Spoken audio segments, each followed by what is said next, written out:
Pada kesempatan kali ini saya ingin membahas perihal perjanjian kawin. Di dalam perjanjian kawin itu tidak membahas perihal suami atau istri tidak boleh melakukan hal ini atau hal itu atau larangan lain yang bersifat pribadi. Namun di dalam perjanjian kawin itu membahas perihal harta benda yang diperoleh oleh suami atau istri di dalam perkawinan. Dan ada sebagian orang yang menilai bahwa perjanjian kawin itu kurang enak untuk diterima. Namun, ada hal positif yang perlu kita lihat dan kita pahami bersama, bahwa di dalam perjanjian kawin itu ada hal positifnya. Manfaat yang pertama yaitu terjadinya pemisahan harta dan hutang dalam perkawinan. Manfaat yang kedua, meminimalisir gugatan hukum dari pihak ketiga.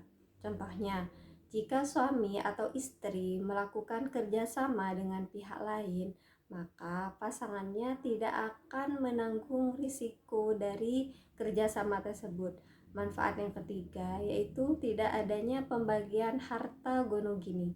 Manfaat yang keempat, kebebasan untuk membayarkan hutang pasangannya. Sebagaimana dalam pasal 121 KUHP menjelaskan bahwa hutang yang diperoleh oleh suami atau istri sebelum perkawinan maka akan menjadi hutang bersama ketika menikah.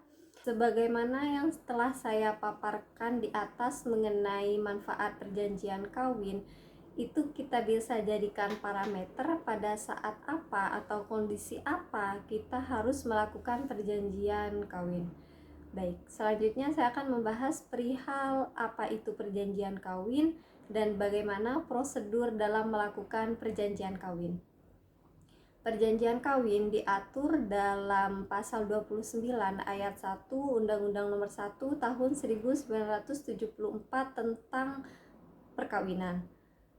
Perjanjian kawin ialah persetujuan bersama yang dilakukan secara tertulis oleh kedua belah pihak sebelum melakukan perkawinan dan disahkan oleh pegawai pencatat perkawinan.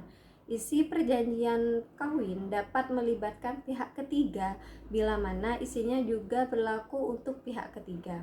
Dalam undang-undang ini membahas perihal bolehnya melakukan perjanjian kawin pada saat melakukan pernikahan. Selanjutnya, putusan Mahkamah Konstitusi nomor 69/PUU-13/2015 yang memperbolehkan perjanjian kawin dilakukan sebelum atau di dalam perkawinan. Dan di dalam hukum Islam memperbolehkan melakukan perjanjian kawin tersebut sebagaimana dalam pasal 45 kompilasi hukum Islam. Perjanjian kawin dan perubahannya dibuat di hadapan notaris sebagaimana di dalam pasal 147 dan pasal 148 KUHP.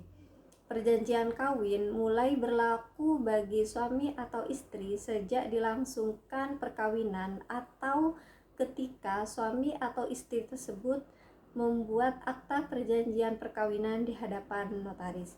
Sedangkan perjanjian perkawinan bisa berlaku kepada pihak ketiga jika perjanjian perkawinan tersebut telah didaftarkan.